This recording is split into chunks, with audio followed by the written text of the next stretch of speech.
Olá pessoal, tudo bem com vocês? Eu sou a professora Rochelle de Matemática e hoje nós iremos continuar a falar sobre o sistema de numeração decimal.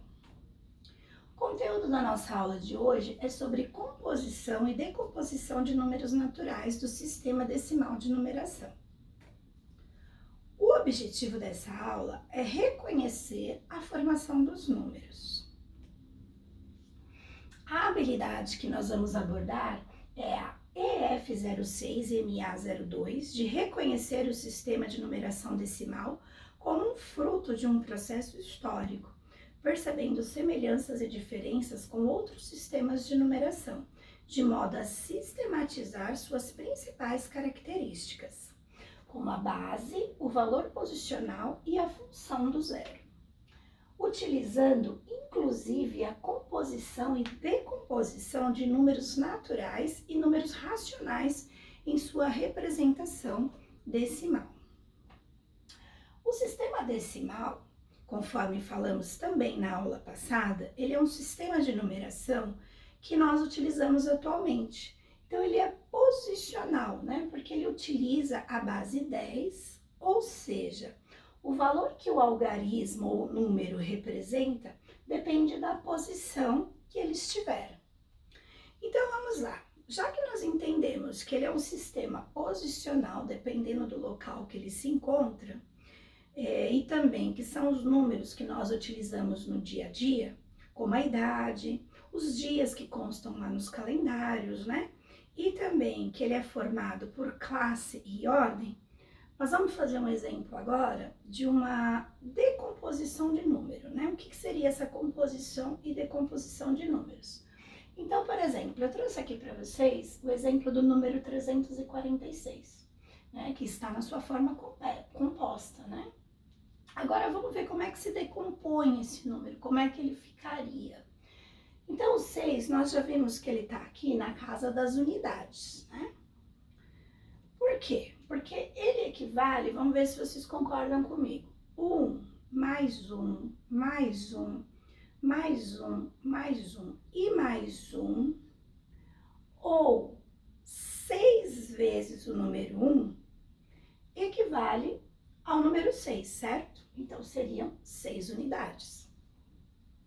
Na casa das dezenas, o número 4 aqui, ele está fazendo o papel de 10, mais 10, mais 10 e mais 10. Ou 4 vezes 10, que chegamos ao 40. E a última casa que nós temos aqui representada, que é a casa da centena, é a mesma coisa aqui, 100 mais 100 mais 100, ou 3 vezes 100. Então, ambas essas formas, nós chegamos ao resultado de 300, né? Então, essa aqui seria a forma de fatoração aí, de decomposição aí do número, né? Então, por exemplo, 300 mais 40 e mais 6, nós chegamos ao 346 na sua forma composta do número. E na decomposição que nós fizemos, nós descobrimos que o quê? Que esse número, ele equivale a 3 centenas, 4 dezenas e 6 unidades. Agora que vocês já se lembraram, né, que nós comentamos do sistema de numeração sendo formado também por classes e por ordem, né? E que ele é um conjunto de 3 ordens que formam uma classe. Então, observem essa tabela aqui. Nós temos a classe das unidades simples, que é formada pela unidade, dezena e centena. E nós temos a classe dos milhares, que é formada pela unidade dos milhares, dezena de milhar e centena de milhar. Então, isso aqui nos ajuda a ler esses números da maneira corretamente. Vamos fazer mais um exemplo de decomposição para ficar bem claro aí na mente de vocês, né? Como é que eu faço a decomposição de um número e qual a utilidade aí dessa classe das unidades. Então, por exemplo, aqui nós temos o número 122.154 na forma composta e agora vamos fazer a decomposição dele. Então, o número 4, ele equivale a 4 unidades. O número 5, 5 dezenas. Só o número 1, uma centena. O número 2, 2 unidades de milhar.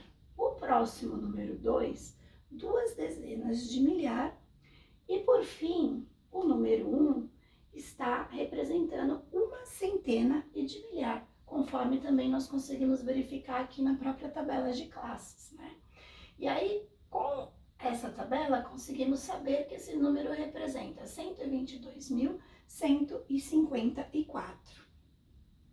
Então, nós acabamos de ver que ela é uma tabela de posição e é de suma importância entender o sistema de numeração decimal, pois ele nos ajuda a ter base para a compreensão dos números e as operações da matemática. Agora que vocês já entenderam aí como funcionam as classes, a fatoração dos números, eu vou deixar para vocês treinarem um exercício de fixação. Então, eu gostaria que vocês fizessem a decomposição para a próxima aula do número 425, tá? Da maneira que nós fizemos, unidade, dezena e centena. E na nossa próxima aula, nós iremos fazer a correção aí desse número, tudo bem? Caso vocês tenham alguma dúvida também. Espero que vocês tenham gostado e até a próxima aula.